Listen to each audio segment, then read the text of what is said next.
online. They get someone to ride a bicycle, go to a door, knock on the door, get delivered. So it's one thing. Oh, it's too small and convenience. The other thing that could be security. I'm not quite sure about how they see it in Hong Kong. The other thing would be the scam. Like in China, the people that go. I have done another seminar on mobile. Basically, they take the mobile when they shop and go into like a perm shop. They actually tweet or Weibo or with friends, and actually those friends take them out from the shops. Go back to the e-commerce or whatever because they find better price somewhere, they find limited edition somewhere. So it's just some very interesting observation that we have over like the last 1-2 years. Yeah, we were hoping that e-commerce would go better in Hong Kong. We see that from our paper, and I'm sure the rise of the group shopping site has changed that a lot over the years. There's actually a very interesting case about it, what you just said, how e-commerce drove out of offline, and that was done by Amazon, and I think it was in the US. They literally had an offer for a couple of weeks, which was 5% off what you have in your offline. So these days already, I guess, you as well, a lot of people use the mobile to find out in the store actually about prices, comparison, product information, and so on. So what Amazon said, if you find a product in the store, we give you 5% off the store price, which is brilliant, brilliant, brilliant. On the other hand, there's another way, like, I mean, what can the store right now do? They obviously can say, right, we block the mobile phone reception in the store, but is this the right way? And I guess we found out before, it's never the right way if we try to prevent anything, because there's always a way around. So I believe there are other ways how store, and that's the retail again, they have to make the next move and get a bit smarter how they fight back or work together with e-commerce channels. And I think there was another case as well, which was a retailer who put up an eBay branded storefront, obviously without naming eBay, but you had to look and feel and everything, and literally said, come in with your eBay list and we sort you out. So it goes both ways again, but I believe just try to be very, very active, and I guess if I give you one tip, if I may, is just crack on with things and try to start something and do something instead of just waiting until everyone else has done it already. So let's move into our top tips for the panel. Alex, done? Adrian, what's the one thing you would advise people? Well, I think my one would be stay alive and be relevant. I think you see a lot of brands, and we're guilty of it as well. You start these Facebook pages, you start these Twitter pages, all the 10 other platforms out there, and then you forget to update it, or you update it once a month. So it's you just can't start updating every day and then just stop. We have this every now and then, and it's managing that internally. That's set up so that you have a calendar of content that goes out. Otherwise, people think you're dead. You've gone for 3 days. Are you sick? What's happening? And be relevant, because you have a lot of content that is the right content in the right context. Right. Yeah, what you say in Facebook is different from what you say on Flickr photos. So you need to have your tone of matter in there, but you need to have it in the environment where you're hosting. It's like the offline equivalent of how many companies have had like newsletter issue 1, volume 1, and that's it, right? Yeah. And if you browse around a lot of Facebook pages, you just see, hooray, we're online. 2 friends. For me, my tip would be that I think you really have to find dedicated, passionate people within your social media team. In Hong Kong, there's actually a lack of talent within the digital arena. From what people tell me, so there's a talent issue here. But I mean, if you don't find the talent of people that really care about your brand, really care about your company, and really live and breathe social media, the social media is not going to take off. Another thing too is also, social is not free. A lot of people think they could start a Facebook fans page and then people will just come. There's a lot of engagement that needs to take place, and a lot that has to come with an investment, right? I mean, the investment, you can't also realize that in like 2 days or 30 days. It's a long-term investment. So you guys have to be willing to take the investment. And this is a long-term investment, but it costs a lot of money to also build up this fans page and also engage your community. But once you have it, it will be with you for a long, long time. Sorry, if I may add one thing, because we're talking here to smaller companies as well. And investment, yes, you need a lot of investment. And I agree with you, social media is not an earned channel anymore. you also have to promote with broad media and so on, because you have to drive to your campaign. But I believe in general there are free services available, and I pick one like Foursquare. If you have a store, if you are a brand, create an account, set up a special, and you will drive conversion people. And I was surprised when I opened Foursquare the first day when I arrived, and I had 20 specials around me. It's just very, very easy to use these kind of social location-based services already, and those are free. So when I said earlier, crack on with things, there is not always a lot of investment needed. But obviously, if you're a brand and you're trying to reach for the stars, then I guess you can bring it to the next scale. But there are a lot of opportunities for smaller companies to get cracking already.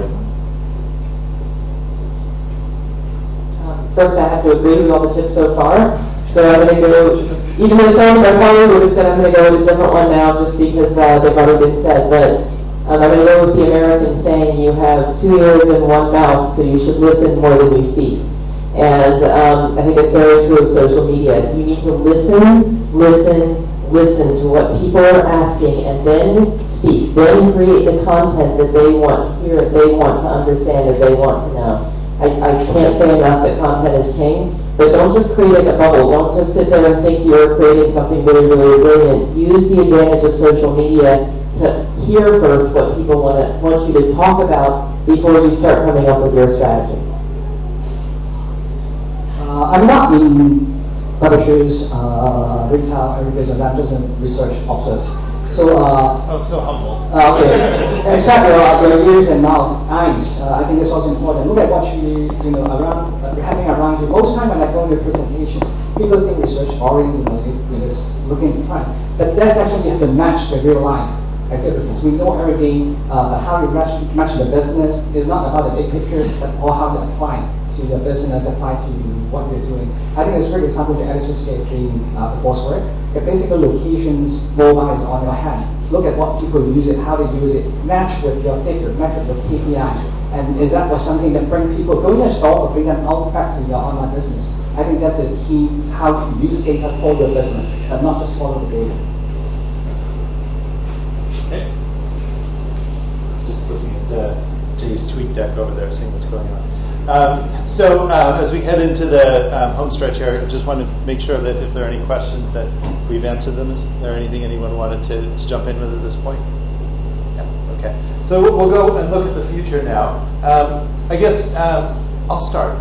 I mean, some of the things that we're watching that are interesting about the future is the just increasing fragmentation that we see out there. And so sort of in the early days of the internet, you had portals who were trying to behave like television networks that were largely push sources of content with mass appeal. And we're just seeing a greater and greater trend to fragmentation in a good way, right?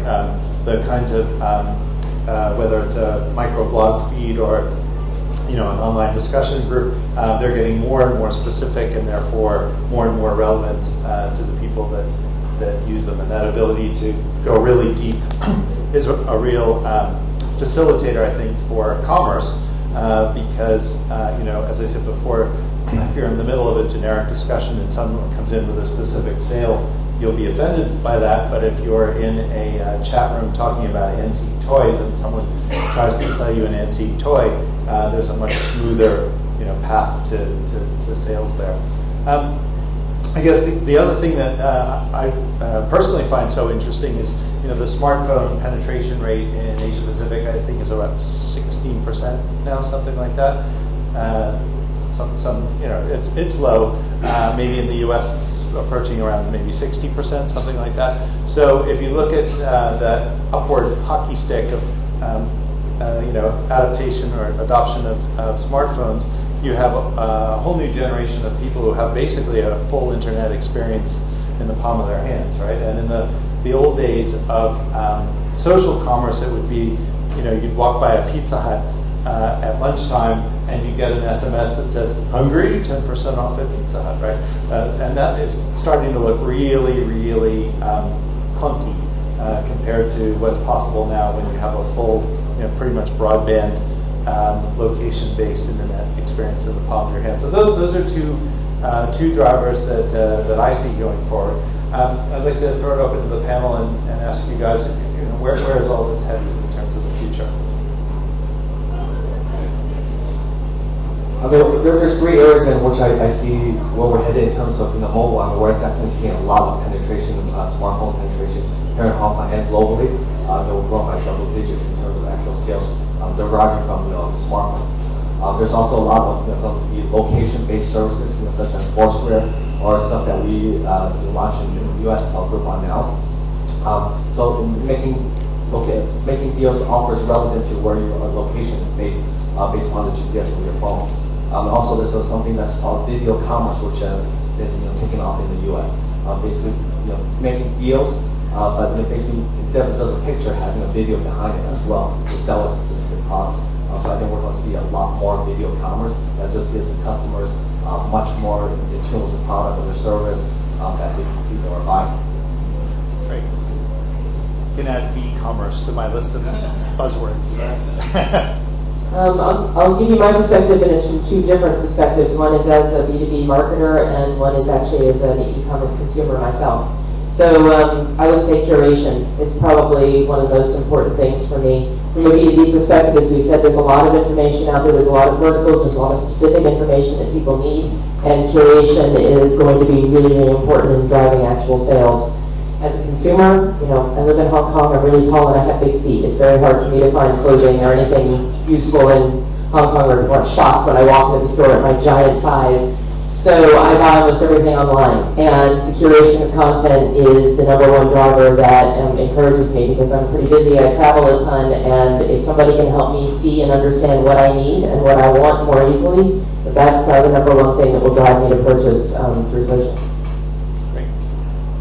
We'll talk about futures. I think we haven't touched on the application yet for the timing, but application would be the futures. And just one thing that actually advise you for, don't just look into your screen when you cross the road. I see so many of people just watching this on mobile, it's causing you to very busy road.